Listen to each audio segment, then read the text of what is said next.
નમસ્કાર દર્શક મિત્રો, ઇન્સ્ટન્ટ ઇન્ડિયા ન્યૂઝમાં આપ સૌનું સ્વાગત છે। આજના મુખ્ય સમાચાર। અખંડ સૌભાગ્યના પર્વ કરવા ચોથની ધામધૂમથી નસવાડીમાં ઉજવણી કરવામાં આવી। નસવાડી ખાતે પરંપરાગત શ્રદ્ધા અને અતૂટ પ્રેમનું પ્રતીક એવા કરવા ચોથના પવિત્ર તહેવારની ઉજવણી કરવામાં આવી।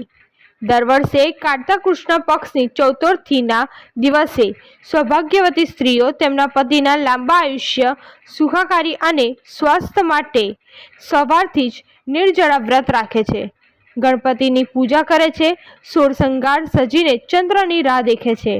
ચંદ્રમાની પૂજા કર્યા બાદ પાણી પીને વ્રતનું સમાપન કરે છે। કરવા ચોથની કથા સાંભળવાનું પણ ખૂબ જ મહત્વ છે। ઇન્સ્ટન્ટ ઇન્ડિયા ન્યૂઝ સૌભાગ્યવતી બહેનોને કરવા ચોથની શુભેચ્છા પાઠવે છે। નસવાડીથી ચિરાગ ગુપ્તાનો રિપોર્ટ। ધન્યવાદ।